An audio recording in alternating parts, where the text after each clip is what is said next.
हाँ तो देखो ये जो एसी वेंट के कंट्रोल है ना छोटे से, मैं ये भी आपको थोड़ा सा क्लियर कर देता। देखो डिस्प्ले जब मैंने लगवाया ना तो बाहर में इसमें कोई प्रॉब्लम नहीं है। देखो बैटरी से कहीं से भी कोई ज्वाइंट नहीं है, केवल टाटा मोटर्स ने यहाँ पे एक ज्वाइंट दिया है तो वही ज्वाइंट है। तो फिर से स्वागत है आपका स्मार्ट कार रिव्यू के बिल्कुल नई फ्रेश वीडियो में। मेरा नाम है सौरभ गुप्ता। आज हम बात करने वाले हैं टाटा पंच के इंजन नॉइस और एसी को लेकर।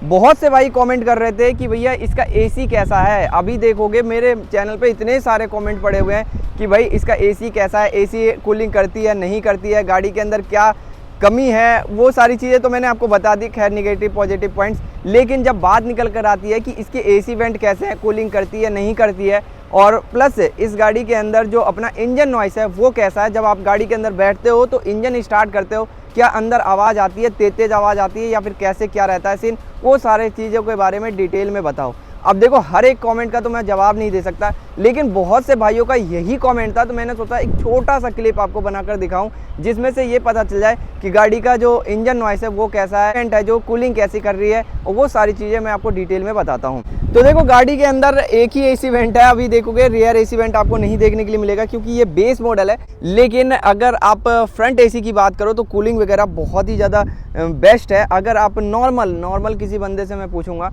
देखो मेरे साथ एक भाई खड़े हैं तो उनसे मैं पूछूंगा इसके एसी वेंट वगैरह कैसे हैं। तो जब से टाटा पंच को खरीदा हूँ, जब से इन भाई को अपने साथ रख रहा हूँ।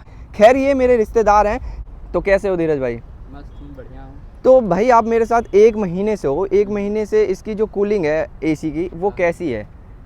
जैसे नहीं मान के चलो अभी मैंने धूप में खड़ा कर दिया इसको, ठीक है, और अब मैं चाहूँ इसके अंदर बैठने 1 घंटे के बाद तो कितने देर में कूलिंग कर देती है गाड़ी के अंदर, टेम्परेचर बढ़िया कर देती है? 5 से 4 मिनट तक बहुत है। 5 से 4 मिनट। तो सुन लिया भाई, तो सुना आपने, 5 से 4 मिनट में जो गाड़ी के अंदर एक कूलिंग है ना वो बढ़िया बढ़ देती है। नहीं है तो इसके वजह से शायद कर सकती है। खैर टाटा की एसी वेंट वगैरह ये सब में कुछ भी कमी नहीं आती। टाटा के गियर नॉक और स्टीयरिंग में ही जो कमी आती थी वो आती थी। खैर स्टीयरिंग का ठीक हो गया है, लेकिन गियर में प्रॉब्लम अभी भी बरकरार है टाटा मोटर्स की गाड़ी के अंदर। ये बातें तो मैंने आपको पहले भी बता दी। नेगेटिव पॉजिटिव पॉइंट्स आपने नहीं देखा तो पिछला वीडियो आप जाकर देख सकते हैं। अब आती है बात निकल कर कि अभी देखो धूप में मैंने खड़ी कर दी है, देखो पूरा धूप हो रहा है यहाँ पे, और अभी देखोगे तो मैंने धूप में गाड़ी खड़ी कर दी है। अब बात निकल कर आती है इसका इंजन नॉइस कैसा है। तो चलो मैं गाड़ी को खोलता हूँ और उसके बाद दिखाता हूँ कि इसका इंजन नॉइस कैसा है। तो इसके बोनेट को पहले ओपन करते हैं, फिर बाद में अंदर बैठ कर चेक करेंगे कि क्या रहता है सीन अपना। तो यहाँ से इस तरीके से खींचे अपना। अभी देखो भाई तपती धूप है, तपती। ऐसे धूप में तो पानी नहीं सोखती धूप बल्कि खून पी जाती है। ये 1.2 लीटर वाला नेचुरल एस्पिरेटर पेट्रोल इंजन है। इसके अंदर सीएनजी वगैरह फिट नहीं है, इससे कोई मतलब नहीं है। देखोगे भाई हाथ भी जल रहा है। अभी देखो जैसे ही बोनेट ओपन किया ना हाथ भी जल रहा है। और यहाँ पे देखोगे तो ये गंदगी वगैरह तो आ ही जाती है, जैसे कि मैंने आपको बताया कि यहाँ से गंदगी वगैरह आ जाएगी। इसके लिए खैर एक एक्सेसरीज पार्ट मंगवाऊंगा जल्दी। गाड़ी को साफ़ वगैरह कैसे करते हैं झटपट मिनटों में, वो सारी चीज़ें मंगवा के मैं आपको दिखाऊंगा। अभी देखोगे मैंने डिस्प्ले वगैरह जो लगवाया है ना, ये भी बहुत से भाई का कमेंट है कि डिस्प्ले आपने बाहर से लगवाया तो कोई दिक्कत तो नहीं आई। देखो डिस्प्ले जब मैंने लगवाया ना तो बाहर में इसमें कोई प्रॉब्लम नहीं है। देखो बैटरी से कहीं से भी कोई ज्वाइंट नहीं है, केवल टाटा मोटर्स ने यहाँ पे एक ज्वाइंट दिया है तो वही ज्वाइंट है। इसके अलावा जो हमने डिस्प्ले वगैरह लगाया ना उसके कहीं से भी कोई ज्वाइंट नहीं है। उसका कपलर तैयार हुआ है और कपलर टू कपलर काम हुआ है। तो ये वाला सीन होता है। आप देखोगे एक्सेसरी मार्केट में जाओगे तो बैटरी से डायरेक्ट ज्वाइंट कर देते हैं, जिससे कि आपके डिस्प्ले में भी दिक्कत आती है और कपलर टू कपलर उसका मीनिंग भी नहीं निकल कर आता है। तो ये बातें आप ध्यान रख लेना। अगर आप गाड़ी में बाहर से काम करवाते हैं तो उनको बोलना कि भाई मेरे बैटरी को मत छेड़ो, बैटरी का छेड़ने का हक आपको नहीं है, आप कपलर टू कपलर काम करके दो। तो ये वाला चीज़ें आप बिल्कुल ध्यान रखना। ये चीज़ें तो मैंने आपको जब बोनट खोला है तो मैंने आपको दिखा दिया। बाकी रहती है इंजन की बातें, तो स्टार्ट होती है तो इसका वाइब्रेशन कैसा रहता है और ये कितना आवाज़ करती है वो मैं आपको दिखा देता हूँ। इस तरीके से आवाज़ करेगी और कितना वाइब्रेट करेगी, ये देखें। सुना आपने? ज़्यादा कोई आवाज़ नहीं है भाई, नॉर्मल ही है। और जो वाइब्रेट कर रही है ना ये देखो कितनी काँप रही है ये भाई, किस तरीके से काँप रही है। जैसे गाँव वगैरह में फीटर नहीं चलता, फीटर गर्म हो गया। कि अभी देखोगे इसके अंदर ये क्या लिखा हुआ आ गया। भाई मैं बाहर वीडियो बना रहा था, अभी इंजन को लेकर मैं बता रहा था, देखो किस तरीके से आ गया कि भैया इसको टेम्परेचर की नीड है।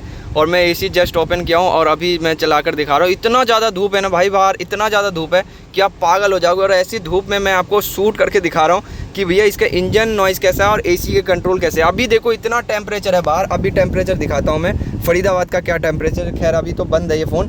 जैसे ये ऑन होता है एसी के सामने इसको रखते हैं और जैसे ये ऑन होता है फ़ोन, जैसे ये चालू हो जाता है चलने लग जाएगा। अभी देखो इसको ठंडा कर रहे हैं फ़ोन को, कूलिंग बढ़िया रखती है। अभी देखो भरी धूप में, देखो अभी ऑन हो गया ना। टेम्परेचर मैं आपको चेक करवाता हूँ, टेम्परेचर क्या किस हिसाब से चल रहा है अभी। तो देखो 39 फरीदाबाद का जो है 39 है अभी चल रहा है। ये देखो भाई, इतनी धूप हो रही है ना, इतनी धूप हो रही है। पुअर भी यहाँ लिखा हुआ रहा है, तो भाई फ़ोन का टेम्परेचर भी बोल गया। खैर इंजन नॉइज़ मैं आपको दोबारा सुनाऊंगा अंदर बैठकर, बाहर वाले तो मैंने दिखा दिया आपको, अंदर बैठकर दिखाऊंगा। फिर उसके बाद एसी को लेकर बात करेंगे, देखोगे भाई। फिर उसके बाद अब दोबारा अपने फ़ोन पे आ गए, तो मैं अब अंदर से सुनाता हूँ इसके इंजन नॉइज़ कैसा है। ये गाड़ी अभी बंद पड़ी है ना, बिल्कुल बंद है। अब देखते हैं अंदर कैसी आवाज़ रहती है। बिल्कुल सुनसान है, चारों तरफ कोई भी नहीं है, बिल्कुल एकदम सुनसान है, बढ़िया। एसी भी बंद कर देते हैं और देखना, सुनना अभी कैसी आवाज़ आएगी। तो भाई इतना तो नॉर्मल गाड़ियों में आवाज़ आती है, ये थोड़ा सा खूंखार ज़रूर है। टाटा खैर मर्द होते हैं, ये बातें निकल कर आ जाता है। तो बढ़िया गाड़ी है, कोई दिक्कत नहीं है। इंजन में नॉन नॉइस है, बिल्कुल भी नहीं है। इतना तो रहता है, सभी गाड़ियों में रहता है भाई, इतना कोई दिक्कत लेने वाली बात नहीं है। तो इंजन नॉइस बिल्कुल ठीक है गाड़ी के अंदर, तो ये तो बातें क्लियर होगी। हाँ तो देखो ये जो एसी वेंट के कंट्रोल है ना, छोटे से मैं ये भी आपको थोड़ा सा क्लियर कर देता हूँ। यहाँ से ये जो ब्लू वाला है ना, ये आपको कूलिंग का, जो ये रेड है ये आपको गर्म हवा देगा। अब आती है बात ये छोटा सा बटन, ये छोटा सा बटन का काम ये है कि बाहर का जितना भी जो गंदगी हवा है ना, वो आपको नहीं देगा, ये आपको क्लियर करके देगा। बाहर का कोई भी बदबू वगैरह अपना हवा बना के देता है। बाहर की जैसे कोई बदबू है तो उसको ऐसा नहीं कि ठंडा करके आपको बदबू सुंघा देगा, तो ऐसा कुछ भी नहीं, ये अपना हवा बना कर देता है। तो इसलिए इसको ऑन ही रखना हमेशा के लिए। अब आते हैं इसमें 4 आपको एसी के कंट्रोल्स ये वाले देखने के लिए मिलते हैं। यहाँ पे आप 4 कर सकते हैं, इसका तो मतलब आपको पता ही होगा। तीसरा इसकी बातें निकल कर आती है, तो ये आपका काम करता है, ये ज़्यादा कूलिंग करने के लिए काम करता है अपना, तो ये बटन भी आप हमेशा ऑन रखना। अब आती है बात, इसको समझना बहुत इंपॉर्टेंट है, क्योंकि देखो ये जो है ना, ये आपके फेस पे हवा देगा। दूसरा करोगे तो ये आपके पैर और फेस दोनों पे हवा देगा। इस पे करोगे तो ये आपके पैर पे सिर्फ हवा देगा। ये देखो सिर्फ पैर पे हवा दे रहा, फेस पे कुछ भी नहीं दे रहा। और ये करोगे तो ये आपके पूरे लेग पे देगा हवा, पूरे पैरों पे यहाँ तक हवा देगा, यहाँ तक पूरा लेग पे देगा हवा। जो है ना ये वाला है, पैर और मुंह पे दोनों चलाओ अपना मस्त, नहीं तो पैर पे अपने मुंह पे चलाओ अपना बढ़िया, कोई दिक्कत नहीं। अगर आप स्लीपर वगैरह पहन रखे हो तो पैर पे नहीं, अपने मुंह पे चलाओ बढ़िया, नहीं तो ये ज़्यादा ऑन रखो बस। ये दोनों ज़्यादा इंपॉर्टेंट है, बाकी ये सब तो ऐसी है फालतू दे रखे हैं, बाकी कुछ भी ज़्यादा ज़रूरत नहीं है। तो भाई एसी को लेकर आपकी बातें क्लियर कर दिया हूँ। अगर आप इस छोटी सी बातों से सहमत हैं कि हाँ भाई ठीक है, आप किसी की बातों में आके कैंसिल मत करो गाड़ी को। आपने टाटा पंच, कई भाइयों ने टाटा पंच बुक करवाया तो वो कह रहे हैं कि भैया मैं कैंसिल कर दूंगा। अरे किसी के बातों में मत आओ, आप गाड़ी खुद देखो, जाकर एक बार चलाकर टेस्ट ड्राइव लो, टेस्ट ड्राइव दे देते हैं, टेस्ट ड्राइव लो और फिर उसके बाद आप गाड़ी को लो। मैंने बहुत सारी बातें सुना था कि टाटा की गाड़ी नहीं लेना चाहिए, ऐसी होती है वैसी होती है। अरे टाटा की गाड़ी ठीक है अपनी जगह, कोई दिक्कत नहीं है, टाटा की गाड़ी में बिल्कुल बढ़िया है। सर्विस में थोड़ा कॉस्ट लगता है, इसके सर्विस सेंटर में जाओगे ना तो थोड़े पैसे आपको ज़्यादा देने पड़ेंगे हर चीज़ों के, तो वहाँ पे थोड़ा सा मैं आपको ये जेन्युइन बातें बता रहा हूँ। तो ये यहाँ पे थोड़ा सा सर्विस में पैसा लगता है, लेकिन सर्विस वाले के जो बिहेवियर है ना वो भी सही नहीं रहता है। खैर अभी तक मैं एक बार भी सर्विस गया नहीं हूँ, लेकिन पहले एक भैया पे था टाटा की गाड़ी, टाटा हैरियर, तो मैं उनके बारे में बता रहा हूँ, उनके साथ गया था, तो वो थोड़ा सा बोलने का तरीका है ना उनका सही नहीं है, तो ये चीज़ें निकल कर आती है। बाकी आपको वीडियो कहीं भी अच्छी लगी हो तो लाइक कर देना, और बाकी कोई भी मन में डाउट हो तो आप बेशक मेरे से पूछ सकते हैं, मैं हर डाउट को क्लियर करता हूँ। क्योंकि भाई देखो ऐसा लगता है कि हर भाई अपने मेहनत के पैसे से गाड़ी खरीद रहे हैं, तो उनका जवाब देना, वो भाई कुछ समझ रहे हैं मुझे, कुछ अपने फ़ायदेमंद के लिए तभी तो पूछ रहे हैं, तो इस चीज़ों के लिए मैं जवाब देने के लिए हमेशा तैयार रहूँगा। वीडियो आपको कहीं भी अच्छी लगी लाइक कर सकते हैं, और चैनल पे नए हो तो आप अपना ओपिनियन ज़रूर लिखना इस गाड़ी टाटा पंच को लेकर। बाकी थैंक यू सो मच दोस्तों, मिलते हैं आपसे नेक्स्ट वीडियो में।